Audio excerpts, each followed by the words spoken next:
안녕하세요. 향이와의 산책, 향입니다. 엄마가 사라졌다. 8화. 동필은 유림을 바래다 주고 집에 돌아오면서 곰곰이 생각했다. 엄마의 일기장이 그게 다일까? 혹시 다락에 더 있는 거 아닐까? 동필은 집에 도착하자마자 다락으로 올라갔다. 늘 일기를 쓰는 사람이라면 3년치가 아니라 평생께 있을 것 같았다. 다락에 올라가 박스들을 하나씩 열기 시작했다. 동필이 어릴 때 가지고 놀던 장난감도 나오고 옷들도 나왔다. 이런 걸 왜 안 버리고 두셨지? 응? 웬 카드? 돌, 3살? 아, 돌 때부터 커가는 옷들이구나. 응? 성조표랑 시험지까지? 엄마. 동필은 옷 사이사이 적어놓은 카드에 나이와 키, 몸무게가 적혀 있고 자신의 성적표와 시험지까지 모아둔 것에 정말 놀랬다. 장난감도 동필이 유독 아끼던 것들이었다. 엄마의 정성이 느껴져서 눈물이 또 흘렀다. 또 다른 상자를 뜯어보니 순자의 일기였다. 연도수를 보니 동필이 초등학교 입학할 때였다. 7년이란 시간이 흐르고 동필이 8살이 되었다. 기특하게도 잘 커준 동필이 학교 입학을 했다. 그런데 정희 씨는 아직도 소식이 없다. 광현 씨도 정희 씨를 찾으러 가고 없어 혼자서 참석을 했다. 그는 동필이에게는 애정이 없는 것 같다. 입학식에도 참석을 안 하고 정희 씨 찾는 데에만 열을 올리는 광현 씨에게 지쳐간다. 가여운 동필은 나를 엄마로 알고 있지만 언젠가는 내가 친엄마가 아니라는 것을 알게 되면 어떻게 될까 두렵다. 동필은 천진난만한 얼굴로 아빠가 입학식에 참석하지 않았다고 울다가 잠들었다. 눈물이 흘렀다. 동필도 눈물이 흘렀다. 순자가 가여워 흐르는 눈물과 수수께끼 같았던 흐릿한 기억이 퍼즐처럼 끼워 맞추어졌다. 동필은 다른 상자도 열어보니 동필이 중1 때였다.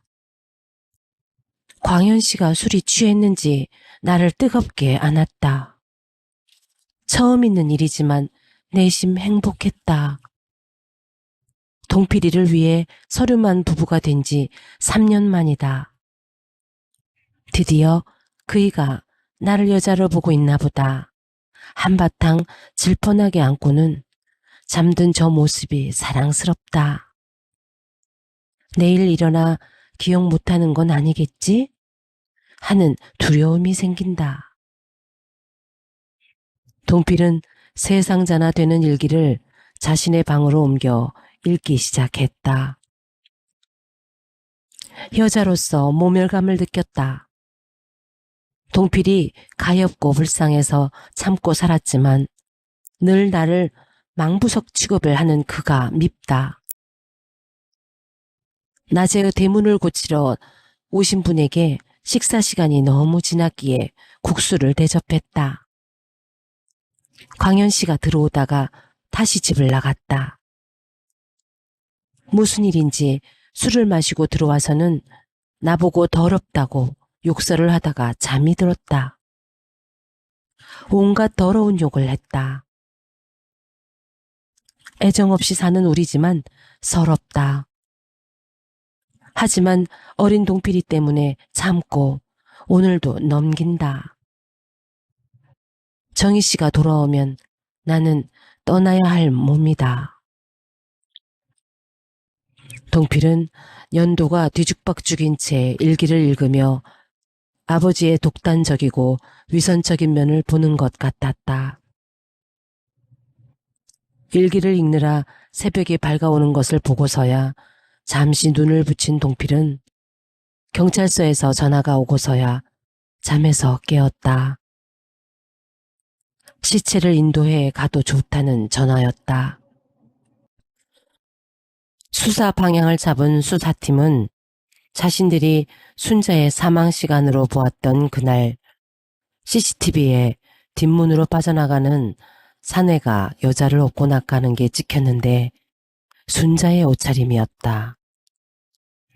미숙 형사와 인자 형사는 사진을 캡처해서 다혜 인테리어 주식회사로 향했다.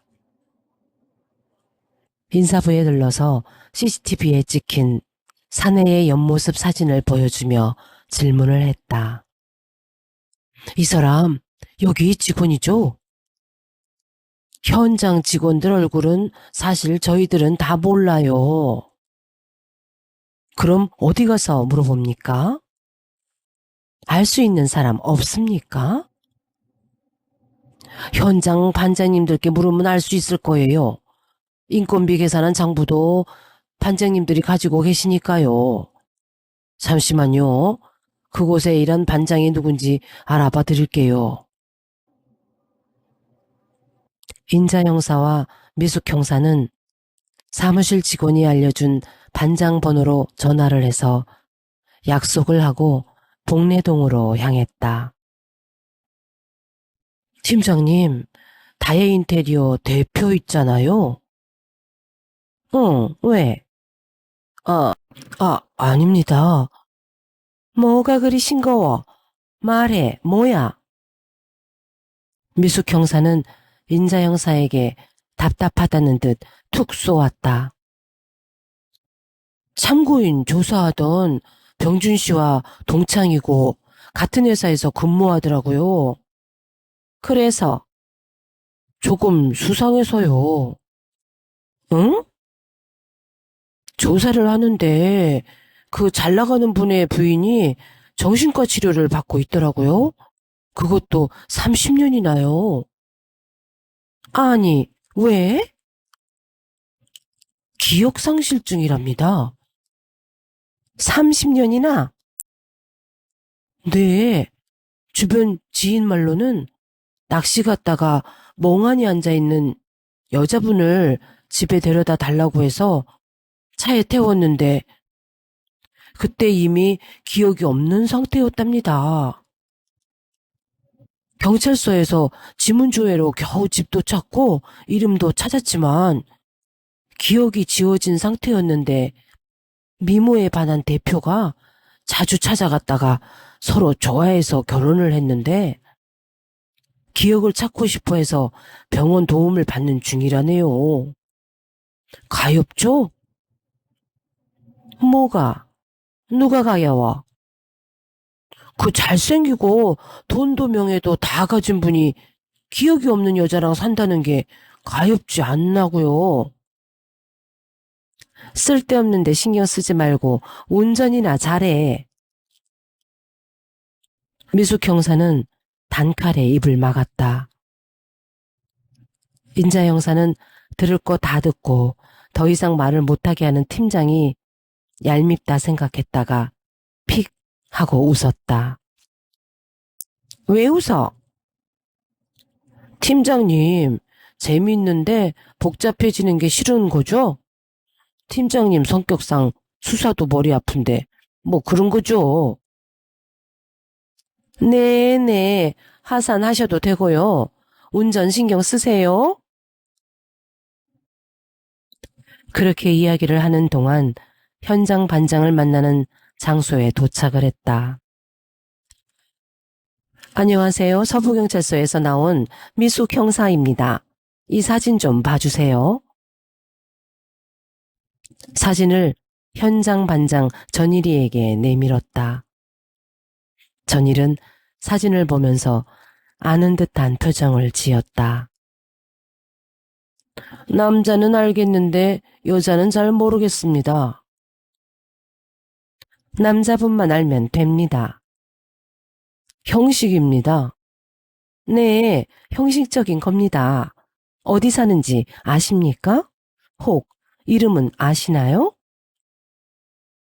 네, 이름이 형식이라고요. 형식이 얼마 전에 우리 일 그만두고 러시아 갔는데요. 네? 언제요? 한 6개월 되었나? 그럴걸요? 미숙 형사와 인자 형사는 기절을 할 지경이었다. 혹시 뭐 이상하단 소리를 안 하던가요? 술 한잔 하다 보면 뭐 헛소리도 하잖아요. 이상한 소리요? 글쎄요. 그 친구 술을 안 좋아해서 회식을 가도 고기만 먹습니다. 왜 그러시는데요? 별거 아닙니다. 참고인 조사를 하려고 했는데 진짜 중요한 사건인데 혹시 연락 온 거는 없나요? 잘 모르겠습니다. 연락은 없었고요. 실망한 형사들은 인사를 하고 걸어와 차에 타려고 할 때 전일이 뛰어왔다. 저기 형사님, 반장님 생각나신 거라도 있으신가요? 형식이 모친이요. 요 아랫마을에 살고 있습니다. 자식이 형식이 하나일 겁니다. 형식이는 워낙에 효자라 늙은 모친 혼자 두지는 않을 겁니다.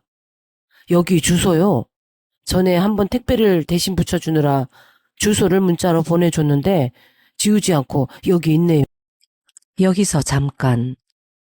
독자님, 추리는 잘하고 계신가요? 과연 누가 순자를 죽였을까요?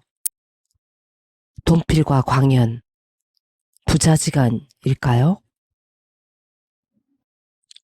향이와의 산책, 향입니다. 엄마가 사라졌다.